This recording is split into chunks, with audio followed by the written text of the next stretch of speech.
Welcome back. In the previous session, we focused on reproducibility, how to structure an analysis so that it can be rerun from top to bottom, reviewed by someone else, and trusted. But there is an important problem. A perfectly reproducible analysis can still be perfectly wrong. If the input data contains duplicated customers, impossible ages, invalid categories, or a numeric column that was silently loaded as text, then rerunning the notebook will simply reproduce the same bad result every time. So today we are adding the next layer of trust. Before we analyze the data, we are going to audit it. Think of a data audit like a pre-flight inspection.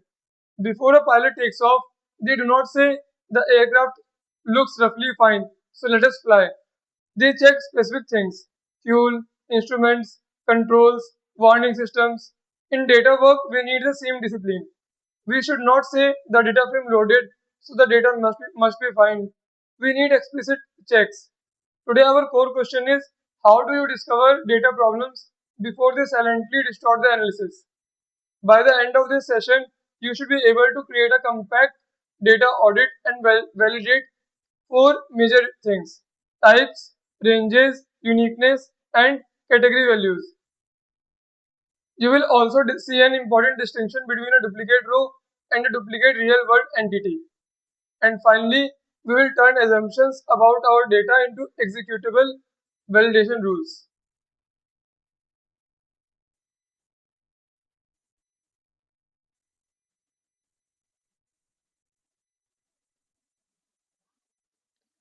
So, our learning objectives are: create a compact audit, validate types and ranges, check uniqueness and categories, turn assumptions into explicit rules. So, I have already loaded the customer dataset. Before writing code, I want to define three terms. The first is schema. A schema describes the expected structure of the data. At a basic level, that includes column names and data types. For example, we may expect customer ID to be text, age to be numeric, sign up date to be a date, and is active to be a boolean.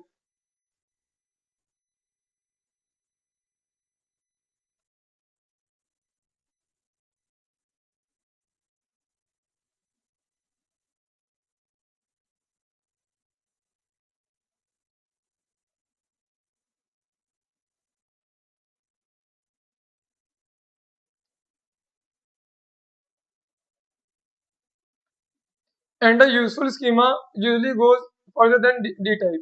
The second idea is constraint. A constraint tells us which values are valid. For example, age should be between 18 and 100. Monthly spend should not be negative. Plan should be one of free, basic or pro. Customer ID should not be missing. And if customer ID represents one customer, it should normally be unique.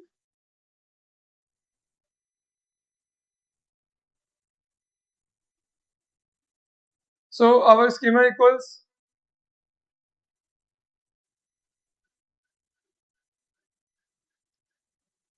expected structure, constraint equals expected values.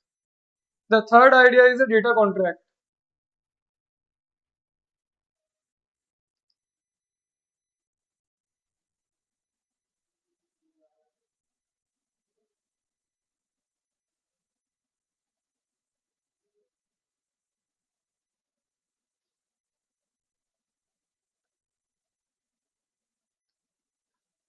A data contract is simply an explicit agreement about what valid input data looks like. You can think of it as a promise between the system that produces the data and analysis that consumes it.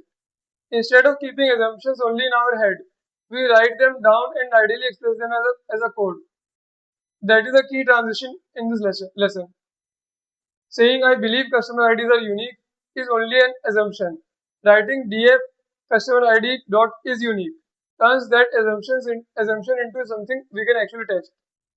And an assertion based on that check can even stop the workflow when the assumption is false.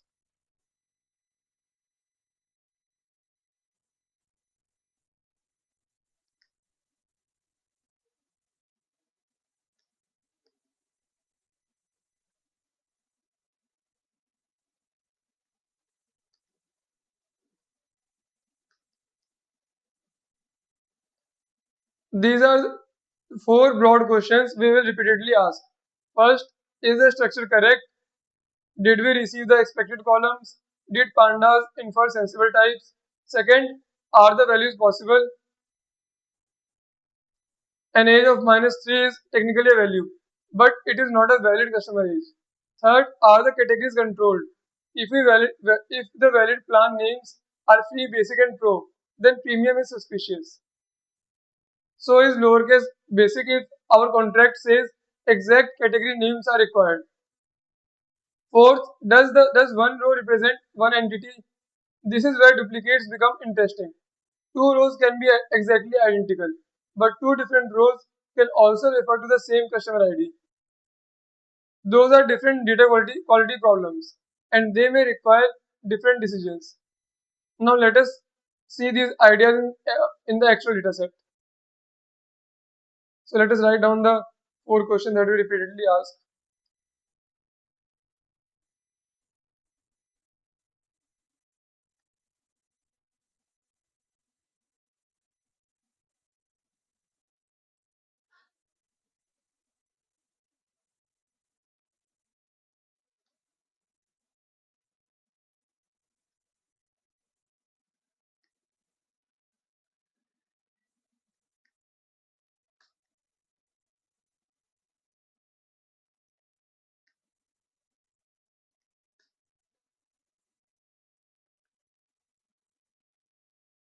I will start with a small configuration section. We import path, numpy and pandas. We set the dataset path once and we define an audit date.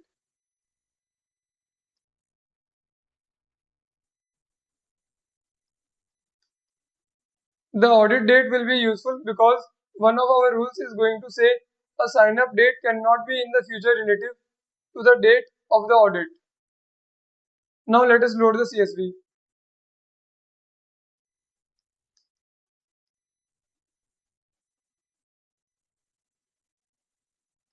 Before looking at individual problems, I want to ask a few very small questions. Did the file load? Yes. How large is it? We have 36 rows and 9 columns and 10 columns. And what does one record looks like? The first few records look perfectly believable.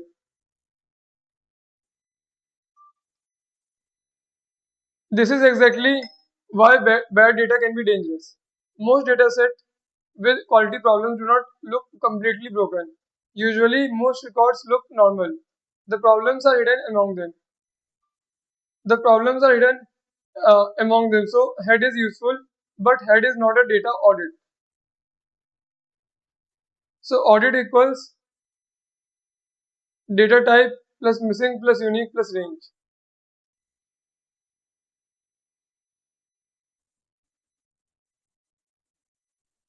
So, data type plus missing plus unique plus what is the range.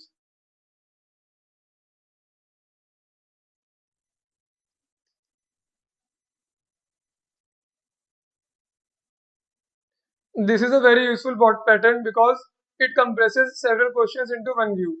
For every column, I can see the inferred D type. I can see how many values are missing. I can see the percentage missing.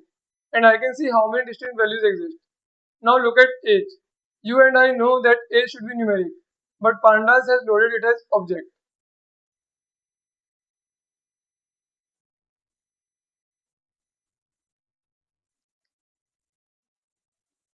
Look at monthly spent.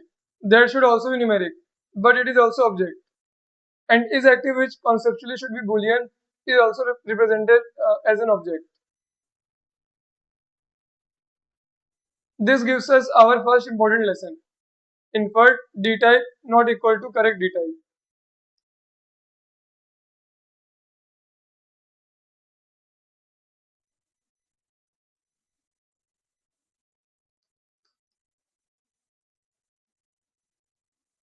A pandas D type tells us how pandas currently represents the column. It does not prove that the representation is correct. One bad text value can cause an otherwise numeric column to load as text. Now let us run another useful command.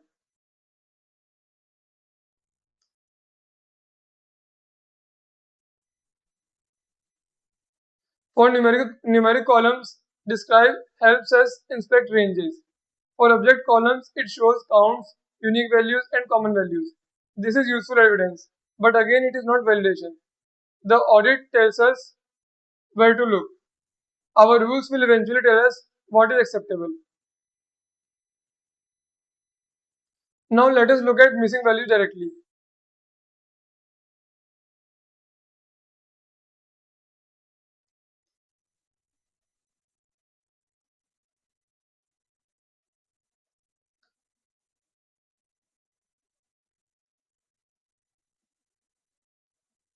Notice something interesting. There are not many missing values. If our definition of data quality were simply check for nulls, we might conclude that this dataset is almost clean. But we already know that would be wrong. A value can be present and still be invalid. Minus 3 is not missing. Premium is not missing. And the word free inside a spending column is not missing. So missingness is one part of a data audit. It is not the entire audit.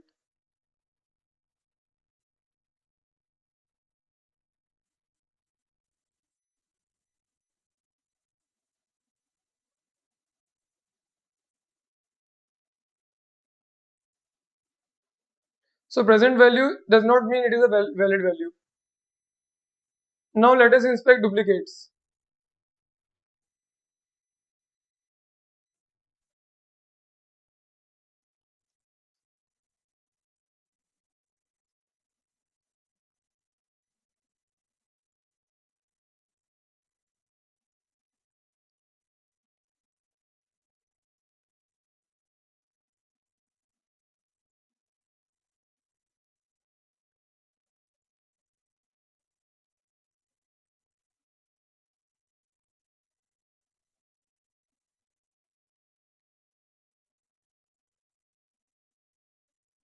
So first we print the sum. This tells us how many rows are exact copies of an earlier row. In this dataset, we have one repeated row. Now let us ask a different question. If customer ID represent one customer, how many rows belong to duplicated customer ID? So the notebook reports 4 rows belonging to duplicated customer IDs. That is more than our exact duplicate row count. Why? Because one customer appears in two identical rows, but another customer ID appears twice with different values.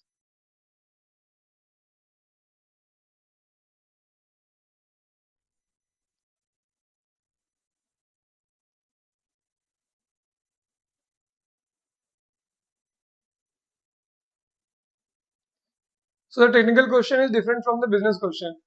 A row is a piece of data. A customer is an entity in the real world. When the analysis is customer level, entity uniqueness can matter much more.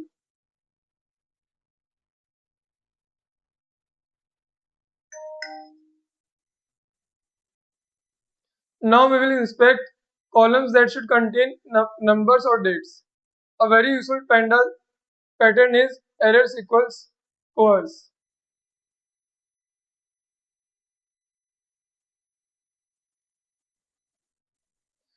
The word coerce means try to convert the value. If conversion is impossible, replace the result with a missing value. That gives us a simple way to discover values that do not match the expected type. I am going to create a small helper function. So this is the helper function that is already created.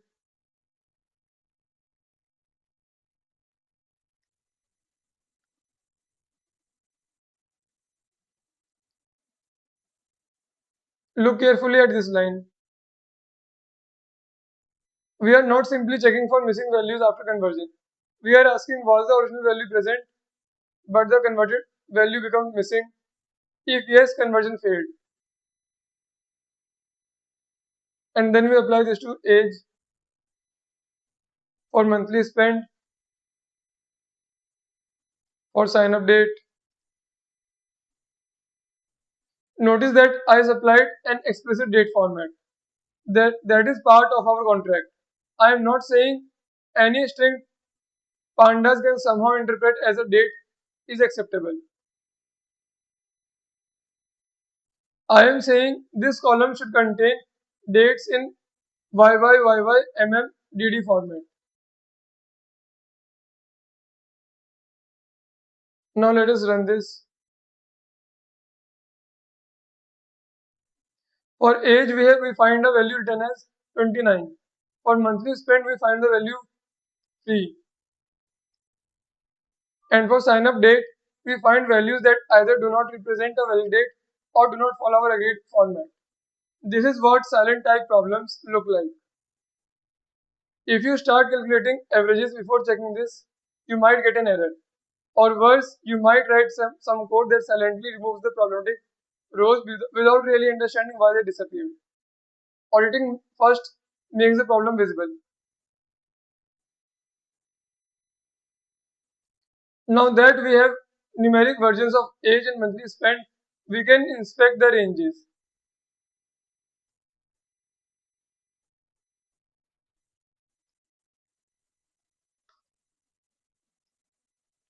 Our age range contains impossible values. Monthly spend contains a negative value. Lifetime orders also contain a negative value. All of those are technically valid Python numbers.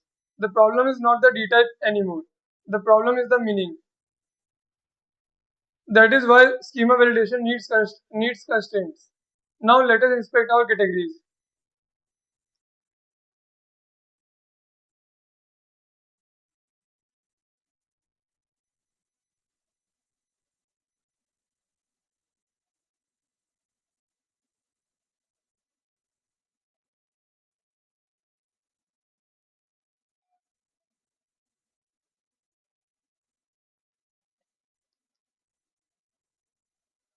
This is one of the simplest and most useful audit steps for low cardinality columns.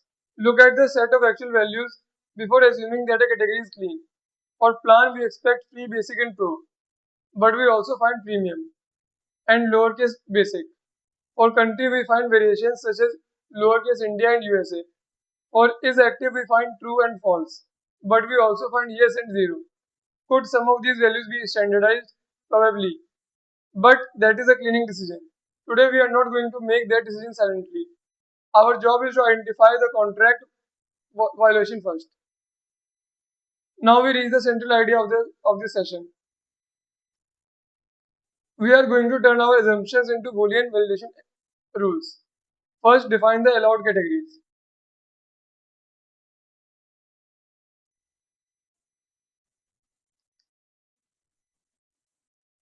Now we create a dictionary. Each key is the name of a validation rule, and each value is a Boolean mask.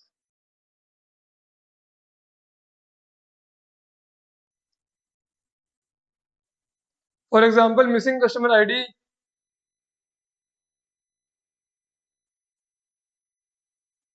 colon df customer ID dot is na. Here true means this row violates the rule. For duplicate customer ID, we have this rule.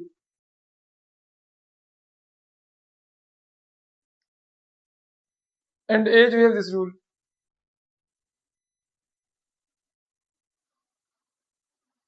So duplicate customer ID is df customer ID dot duplicated keep equal to false, and df customer ID dot not na.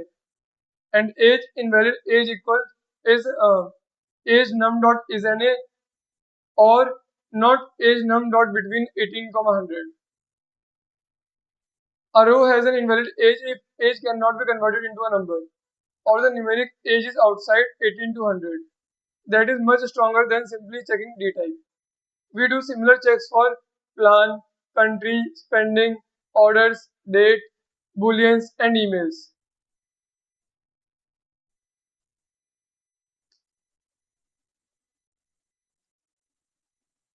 Now we have a compact count of how many records violate every rule. We can also ask which rows fail at least one rule. Has violation equals validation report dot any x is equal to 1.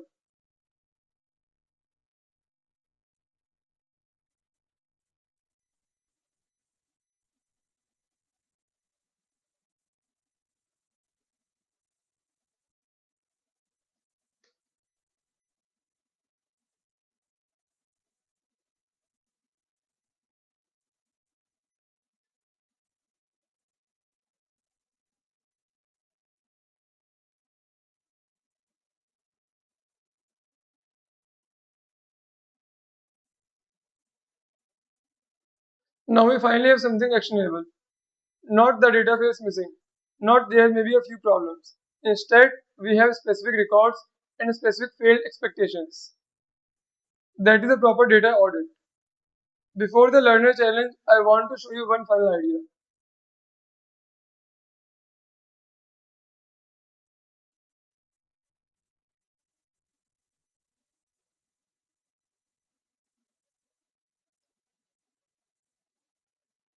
A validation report helps with diagnosis. An assertion helps with enforcement. Suppose our analysis must never continue when customer IDs are missing or duplicated. We can create a directory of pass/fail conditions.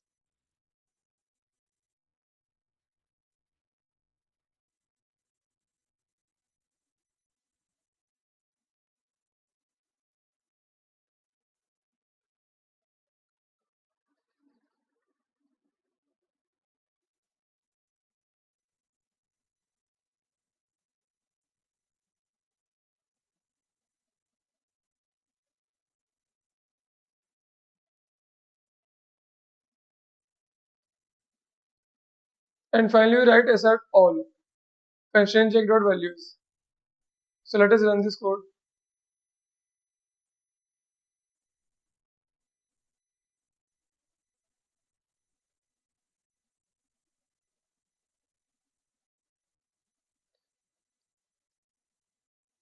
So in our teaching notebook, I catch this assertion so that demonstration can continue.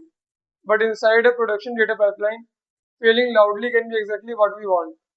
A broken input should not quietly produce a polished chart.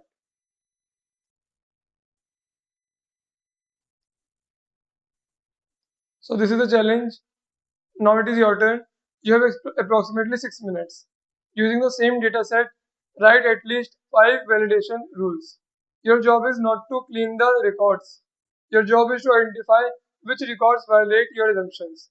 You could use rules such as customer ID must exist, customer ID must be unique, age must be numeric and between 18 and 100, plan must belong to the allowed plan set, monthly spend must be numeric and non-negative, sign up date must be valid and cannot be in the future, is active must use the expected boolean values, or if an email is present, it should have a reasonable email structure.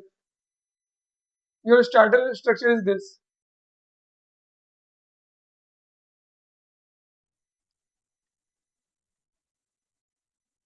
Remember, your boolean mask should be true when the record is invalid. Then turn your rules into a data frame. Challenge report equals pd.dataframe challenge rules. Count the violations by challenge report.sum and identify all records that violate at least one rule. Bad rows equals challenge report.any access equal to 1. Then df.log bad rows.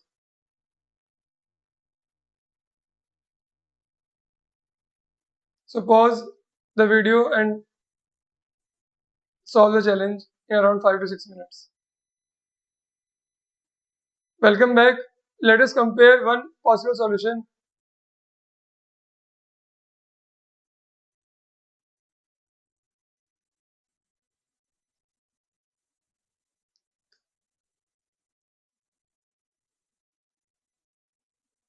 I have used 7 validation rules. Your answer does not have to match mine exactly. The most important question is, can you defend the rule? For example, I chose 18 to 100 as a valid age range because this dataset represents adult customers. In another business, that rule could be completely different. Validation is not about memorizing arbitrary numbers. It is about making domain assumptions explicit. Now let us answer our interpretation checkpoint.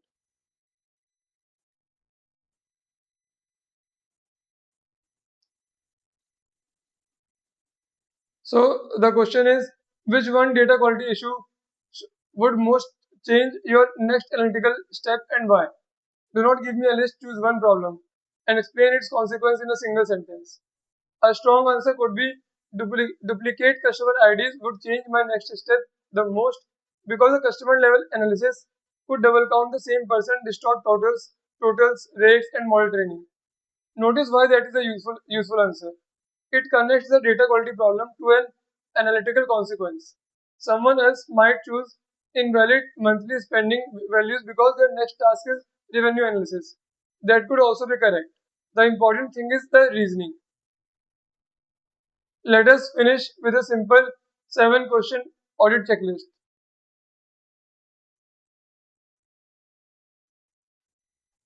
So, did the expected amount of data arrive? Are numbers actually numeric? Are dates parsable? Are booleans represented consistently? Which required fields are complete? Missingness. Uniqueness. Are there exact duplicate rows? Are there duplicate real world entities? Ranges. Are the values possible and meaningful? Categories. Do category values belong to the expected vocabulary? Contracts. Can our assumptions be expressed as executable checks that pass or fail? That final question is what turns an informal inspection into a reproducible data quality process. So we need to inspect, validate, and then analyze. The biggest habit I want you to take away from this session is simple. Do not begin analysis by asking what the data says.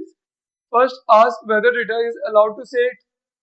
First, ask whether the data is allowed to say it. A chart can look convincing, a model can produce a score, and a notebook can run perfectly from top to bottom. None of those things protect us from invalid input. A compact audit gives us a chance to catch problems while they are still visible and relatively cheap to resolve. And notice that in today's notebook, we deliberately stopped at diagnosis. We identified the violations, but we did not silently repair them. That is intentional. Once we know what is wrong, the next question becomes which issues should be corrected, which should be standardized, which records should be removed, and which problems should be escalated back to the original data source. That is where a trustworthy cleaning workflow begins. For your learner evidence, keep your 5 or more validation rules and add one sentence explaining which problem matters most for your next analytical step. And that completes session 2, data audits and schema validation.